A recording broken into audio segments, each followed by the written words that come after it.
Je m'appelle Ladzo Kofi Sika, je suis directeur de création au studio FX et les studios FX viennent de développer le premier set d'émoticônes africaines sur la messagerie mondialement connue Line. Alors Line, c'est une messagerie du Japon qui possède aujourd'hui 500 millions d'utilisateurs et en termes de diversité, on s'est rendu compte qu'il n'y avait pas réellement d'émoticônes qui reflétaient la culture africaine sur une population de 500 millions d'utilisateurs.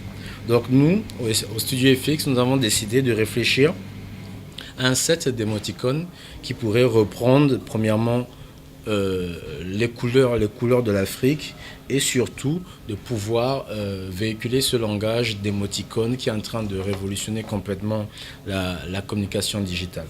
Donc sur Line, qui est une messagerie, vous pouvez voir ici la vie de Chaoui. Alors Chaoui, c'est un personnage fictif qu'on a inventé qui est à semi entre la tradition et la modernité, parce qu'aujourd'hui c'est un peu l'apanage de l'Afrique.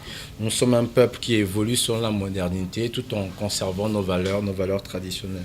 Donc dans son habillement, il porte un boubou traditionnel qu'on retrouve un peu dans des pays comme le Ghana, le Bénin ou la Côte d'Ivoire.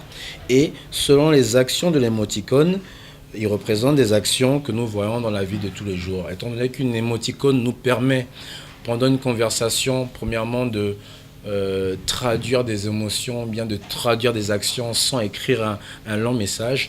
Donc dans ce set d'émoticônes disponible sur le Line Store Market, vous aurez la capacité des options, de l'iconographie pour pouvoir communiquer dans toutes les situations généralement traditionnelles où on dit par exemple je suis au téléphone à un interlocuteur mais je ne peux pas écrire je suis au téléphone en message complet. J'utilise cet émoticône pour dire en un seul clic par exemple que je suis au téléphone.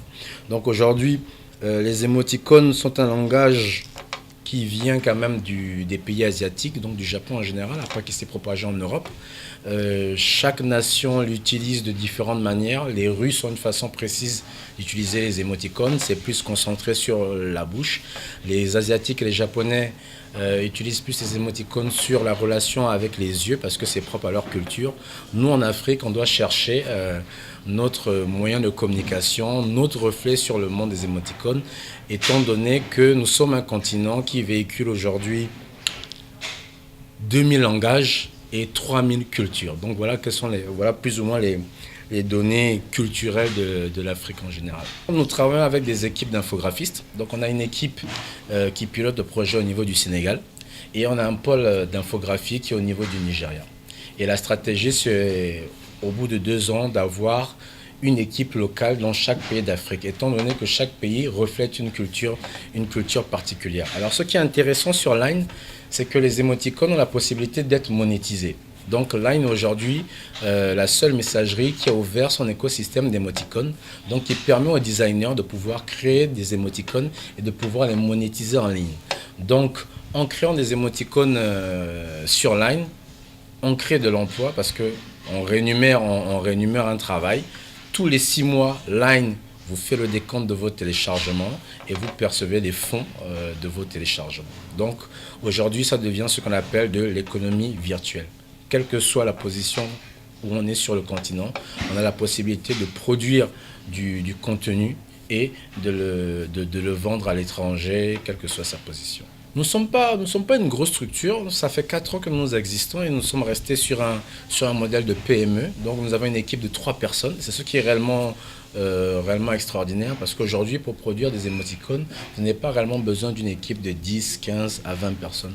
Il faut juste des infographistes qui aient des notions en illustration et qui ont la capacité bien sûr de suivre la rigueur japonaise parce que Line est quand même une messagerie japonaise. Ça a permis déjà de créer un lien de connexion avec la délégation japonaise de la francophonie qui est présente ici.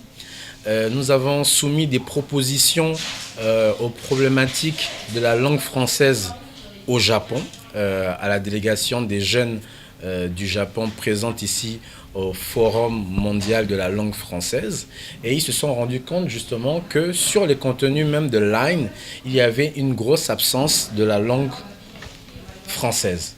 Et aujourd'hui, nous avons déjà soumis des propositions pour permettre de développer des outils qui vont faire en sorte que Line produise plus de contenu francophone pour permettre bien sûr à ses utilisateurs d'avoir un lien, une communication avec les 240 millions d'utilisateurs de la langue française dans le monde.